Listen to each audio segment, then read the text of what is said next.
Bienvenue sur votre podcast dédié à l'art et à ses métiers, La Pause d'Art. Anecdotes, passion, parcours inspirant d'artistes d'ici pour le monde et ceux du monde pour ici.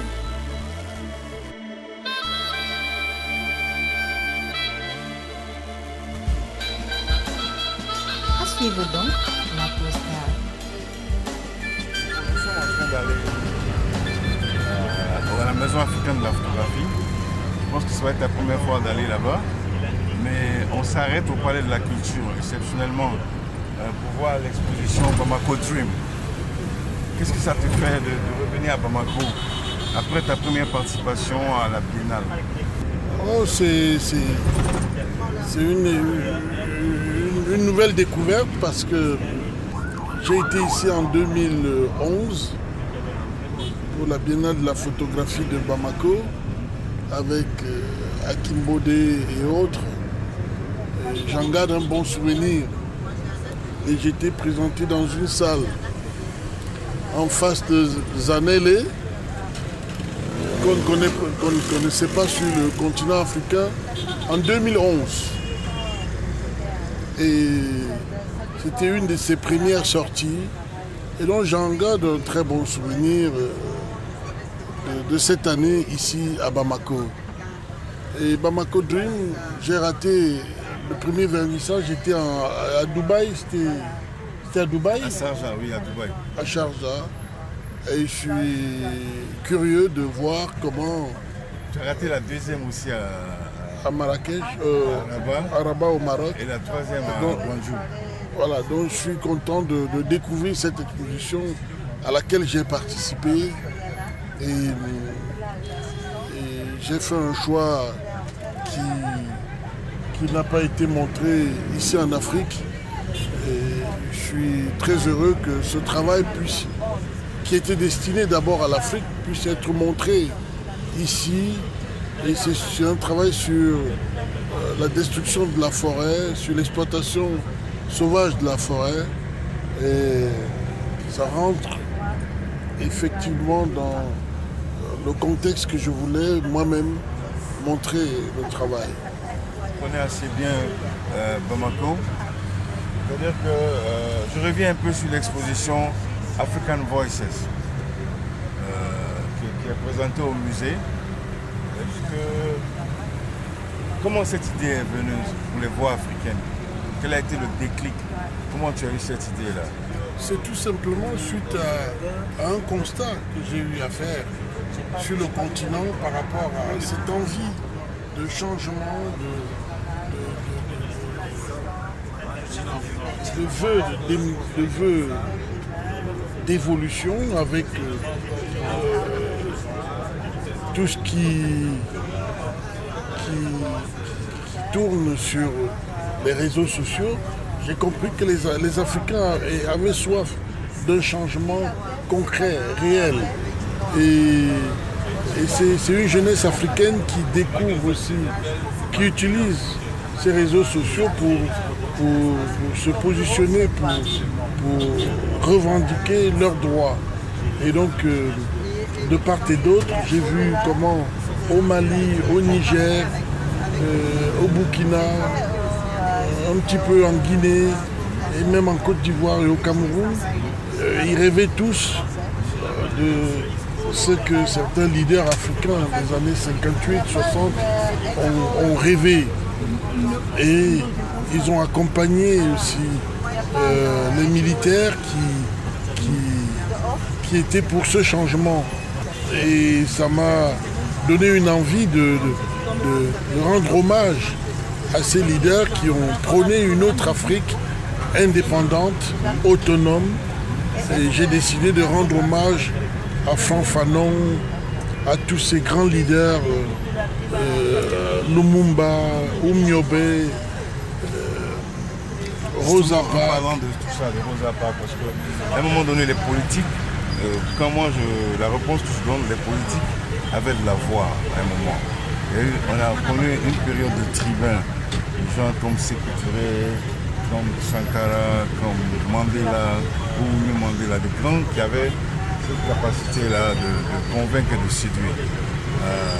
Maintenant, cette nouvelle génération, je dis à part peut-être des exemples comme Barack Obama, qui excellait dans l'art de la parole. Mais moi, je pense que, pour toi, quelles sont les nouvelles voies en Afrique qui peuvent porter?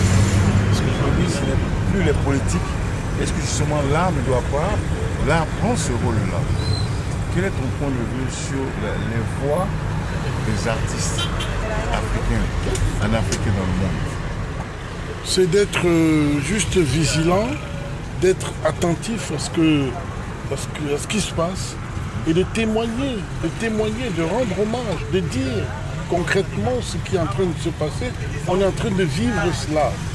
Et donc les artistes doivent accompagner avec la maîtrise de l'écriture par les formes et célébrer ce moment que l'Afrique traverse.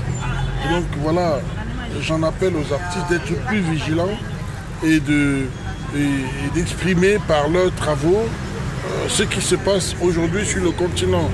On a vu pendant la période classique ce qui s'était passé dans la ville de Florence en Italie, comment la peste avait sévi et beaucoup de gens étaient morts. Et les artistes de cette période ont peint cette tragédie. Et je garde aussi un bon souvenir à Picasso avec Guernica. Et j'en ai d'ailleurs utilisé, n'est-ce pas, cette démarche pour faire une fresque de 4 mètres sur 10 que j'ai appelée Rwanda, parce que en 1993, j'étais en Côte d'Ivoire et j'écoutais à la radio ce qui se passait au Rwanda. Et je me suis dit, il faut qu'en tant qu'artiste, que je puisse écrire, que je puisse peindre ce qui s'est passé. Il en est de même par rapport au sida, par rapport à Ebola. Et on traverse une période où cette pandémie tue beaucoup de monde et les artistes doivent travailler sur ça. Et donc, les artistes doivent accompagner les envies de ceux qui prennent une nouvelle Afrique, de ceux qui ont envie de dire des choses parce qu'ils ont la capacité d'illustrer, de peindre, de photographier, de sculpter. Et c'est une forme d'expression qui est différente de l'écriture, de la poésie, et c'est par l'art. Et donc les artistes doivent utiliser ça pour exprimer ce que nous vivons, nous traversons. Et c'est une bonne démarche pour moi. Dakar, là, c'était un espace vert où tu avais fait la carte de l'Afrique. Oui, en 2014, sur le campus de l'université Cheikh Anta Diop. Ouais. Si tu peux revenir un peu sur ça, quel était le concept? C'est comme on parle de l'Afrique, du panafricanisme. J'avais un vœu de voir une Afrique qui privilégiait, qui encourageait le monde végétal, bref, l'agriculture, pour nourrir sa population de par la qualité de ce qu'on devait récolter dans cette agriculture. Et donc, j'ai décidé de dessiner la carte de l'Afrique au sol, de cultiver une carte de l'Afrique où au départ j'ai dessiné cette carte géographique avec toute l'Afrique de l'Ouest, la Méditerranée, l'Afrique australe jusqu'en Afrique du Sud, remontée par l'Angola, la Namibie et la courbe du Cameroun au Nigeria, passant par le Ghana, la Côte d'Ivoire. Et j'ai dessiné cette carte de l'Afrique et j'ai cultivé physiquement avec les pioches, les houes, une agriculture manuelle très artisanale aussi. Et j'ai pris une corde pour donner aussi une dimension esthétique à cette plantation, pour tracer géométriquement les sillons et donner une beauté à cette Afrique au sol. Et j'ai sémé le haricot, un haricot très prisé au Sénégal, qu'on donnait aux esclaves pour les rendre, pour enrichir, n'est-ce pas, pour les enrichir des protéines, pour la résistance aussi de la traversée de l'Atlantique.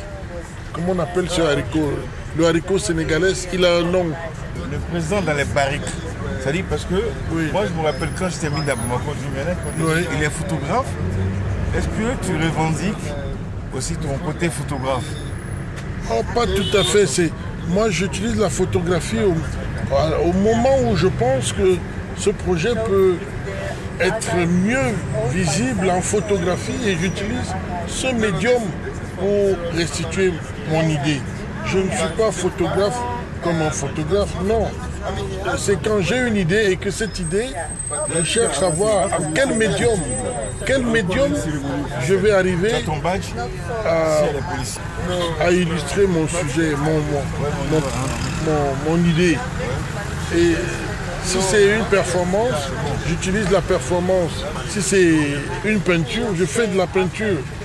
Comme... Tu n'as pas de limite dans les médiums? Non, pas du tout. Ni de discrimination, ni quel médium est plus contemporain que lequel. Le tout, c'est d'arriver à exprimer une idée.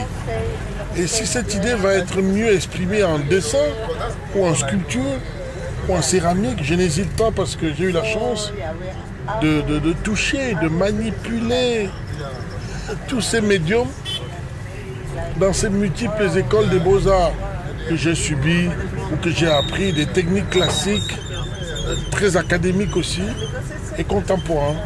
Et donc, moi, j'utilise un médium quand ce médium va me permettre à mieux faire comprendre, faire passer mon idée. Et j'utilise ce médium pour ça. Et donc, je ne me revendique pas comme peintre ou comme sculpteur ou comme photographe, absolument. Il y a des moments où je passe 6 années sans faire aucune photo. Mais il y a des moments où j'ai une idée et subitement, je pense que cette série de performances photographiques, je dois utiliser la photographie pour mieux saisir le moment important de cette série.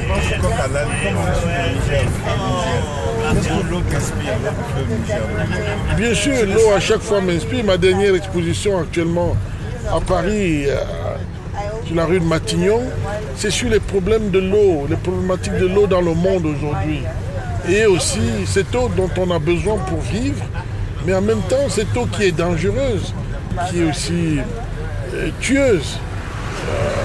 L'eau m'inspire, l'eau c'est la vie, mais en même temps l'eau aussi c'est la mort. Comme dans l'exposition que j'ai eu à faire au Carré Sainte-Anne à Montpellier, sur les éboulements et sur l'effondrement ou sur les inondations. Et ça a été une exposition très dure parce que il y avait beaucoup de scènes dramatiques dues par le fait que l'eau s'amassait et créait un dégât très violent, d'où beaucoup de morts. Les hommes se sont noyés et ça a été très difficile. L'eau m'inspire, malgré que l'eau soit la vie, mais aussi elle est aussi... Il y a beaucoup d'installations aussi sur les pirogues. Oui. J'ai des pirogues avec des pines. Je pense que tu as été l'initiateur de ce... La pirogue a beaucoup de signes pour moi. Tout ce que je vois en Méditerranée avec les jeunes qui traversent pour aller de l'autre côté. Et quand je suis au bord de la mer, à Djamnia, à Soumbédioune, je découvre la pirogue sénégalaise qui est très différente de la pirogue en Afrique centrale, en pleine forêt, où on peut partir d'un bloc de billes de bois et modeler à l'intérieur du bloc une forme creuse. Et contrairement à la pirogue créée au Sénégal, dans un pays où le bois est rare, et on part des planches plutôt pour créer une architecture de la forme d'une pirogue.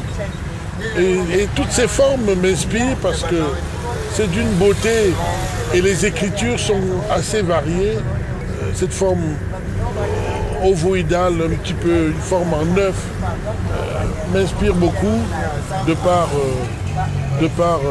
son utilisation et la manière dont les peuples différemment dans le monde modèlent pour avoir cet outil de traverser. La dernière question à ce moment-là, Je sais qu'il était particulièrement important pour toi d'être à cette 14e édition de la rencontre. Les 30 ans, qu'est-ce qui détermine cette motivation je sais que tu as fait un engagement parce que beaucoup disaient que ce n'était pas possible. J'aimerais que tu parles de ce côté-là.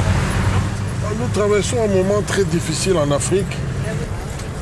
Les problèmes économiques,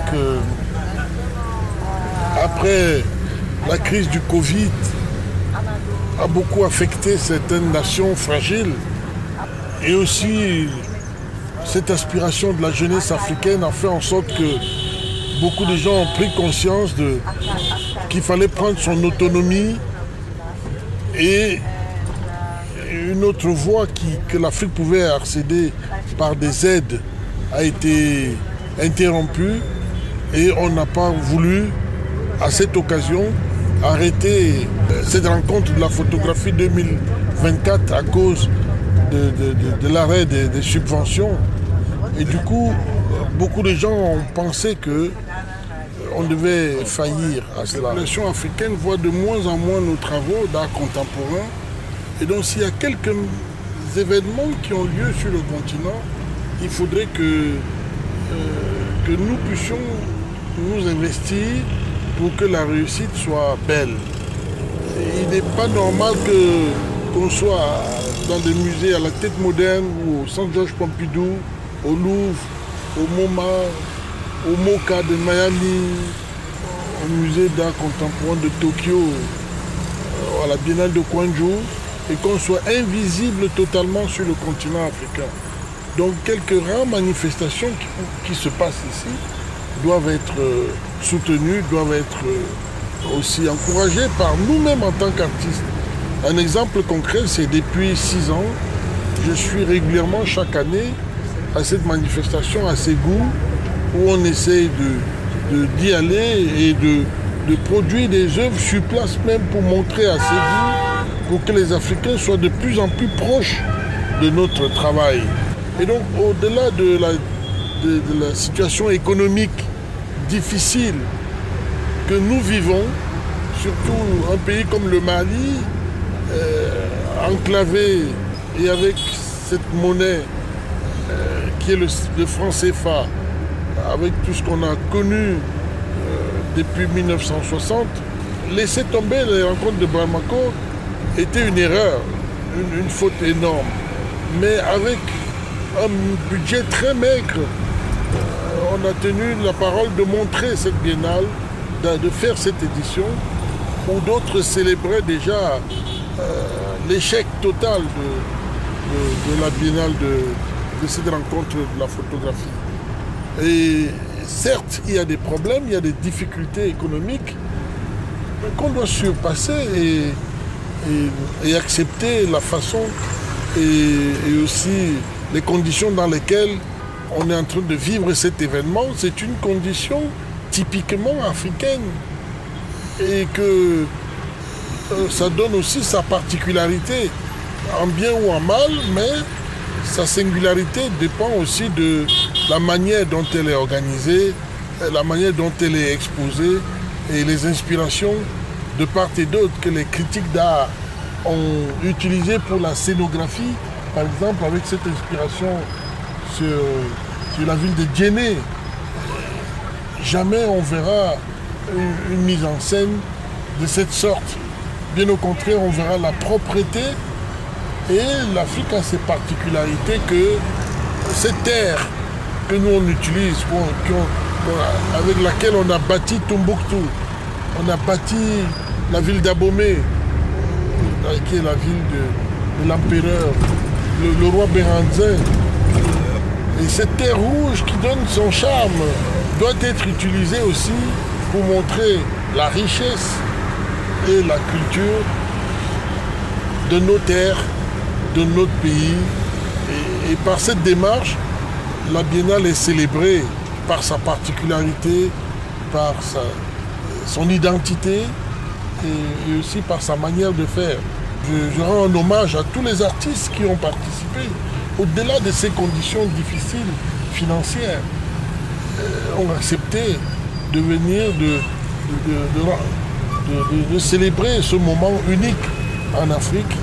Et pour moi, c'est un exploit dans la fraternité et dans la solidarité, en tout cas.